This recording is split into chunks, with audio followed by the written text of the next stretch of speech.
حضور صلی اللہ علیہ وسلم کی حیات طیبہ کے آخری ایام میں یہ واقعہ پیش آیا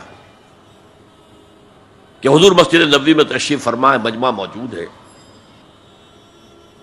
اچانک ایک شخص ظاہر ہوتا، شدید و بیاض ثیاب، شدید و سواد شعر، اس کا لباس انتہائی سفید صاف، کوئی اس پر دھبا نہیں، داغ نہیں، میل نہیں، بال انتہائی سیاہ چمکدار، گرد آلود نہیں، ولا یعرفہ احد منا، اور ہم میں سے اسے کوئی پہچانتا بھی نہیں تھا، کسی بھی ریت سے خاک سے بالکل آلودہ ہوئے بغیر بال ہیں، تو شاید یہ مدینے کا رہنے والا ہو، تو مدینے والوں میں سے کوئی تو ہوتا کہ جو اس کو جانتا پہچانتا، کوئی نہ کوئی تو گریٹ کرتا اس کو مجمع میں، آؤ آؤ ادھر آ جاؤ، میرے پاس آ جاؤ، کوئی نہیں۔ اور اگر براہ راست باہر سفر سے آ رہا ہے تو کچھ گرد آلود بال ہوتے، کچھ کپڑے میلے کچیلے ہوتے، تو لوگ حیران تھے، اور مزید یہ کہ اس نے سیدھا تیر کی طرح مجمع کو چیرتا ہوا حضور کے عین سامنے جا کر بیٹھ گیا۔ اب لوگ حیران ہیں، یہ ہے کون؟ اس کی یہ جرت، یہ جسارت، اور اس طرح دو زانو بیٹھا کہ حضور کے گھٹنوں کے ساتھ اپنے گھٹنے جوڑ دیے اور حضور کی رانوں پر اپنے دونوں ہاتھ رکھ دیے۔ اب سوال کیا، یا محمد اخبرنی عن الاسلام، اے محمد مجھے بتاؤ اسلام کیا ہے؟ حضور نے فرمایا وہی جو میں ابھی آپ کو حدیث سنا چکا ہوں، الاسلام ان تشہد اللہ الہ الا اللہ وان انا رسول اللہ وان تقیم الصلاۃ وتؤتی الزکاۃ وتصوم رمضان وتحج البیت ان استطعت الیہ سبیلا۔ پھر کہا اخبرنی عن الایمان، لیکن یہ کہ ان روایتوں میں بھی اس کو روایت کرنے والے بہت سے صحابہ ہیں، عبداللہ ابن عمر بھی ہے، حضرت عمر خود بھی ہیں رضی اللہ تعالی عنہما، ابو ہریرہ بھی ہے، عبداللہ ابن مسعود بھی ہیں، چونکہ ایک مجمع میں واقعہ ہو رہا تھا نا، تو مجمع کے اندر تو بہت سے لوگ سن رہے ہیں، اگرچہ جیسے آج بھی ہوگا کہ میں جو بات کہہ رہا ہوں آپ میں سے بہت سے حضرات میری ساری بات سن کر اگر کہیں جا کر رپورٹ کریں گے تو ان کی باتوں میں اختلاف ہو جائے گا، لہذا اس حدیث کی روایت میں اختلاف ہے۔ بعض روایتوں میں یہ ہے کہ پہلے پوچھا اخبرنی عن الایمان، پھر پوچھا اخبرنی عن الاسلام،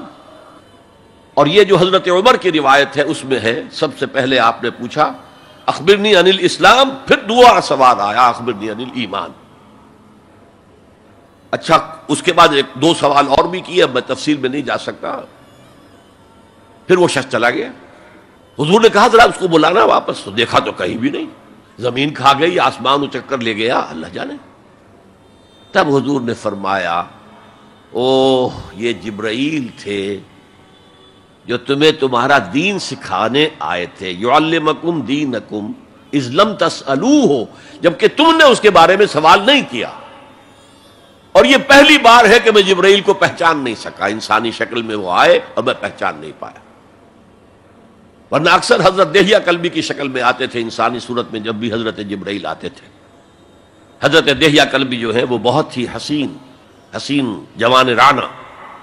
ان کی شکل میں آتے تھے۔ بہرحال یہ اتنا اہم مسئلہ ہے کہ اس کو کلیئر کرنے کے لیے کہ دودھ کا دودھ پانی کا پانی علیحدہ ہو جائے،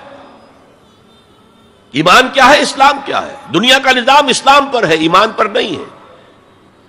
آخرت کا معاملہ ایمان پر ہے، اسلام پر نہیں ہے۔ کوئی شخص مسلمانوں کا بہت بڑا قائد ہو، بہت بڑا لیڈر ہو، لیکن ہو سکتا ہے آخرت میں زیرو ہو۔ میں حدیث سنا چکا ہوں آپ کو، ایک شخص دنیا میں شہید سمجھا جا رہا تھا، ایک شخص دنیا میں بہت بڑا عالم سمجھا جا رہا تھا، ایک شخص دنیا میں بہت بڑا سخی سمجھا جا رہا تھا، اور اللہ نے سب کے دعوے جو ہیں ان کی نفی کر دی۔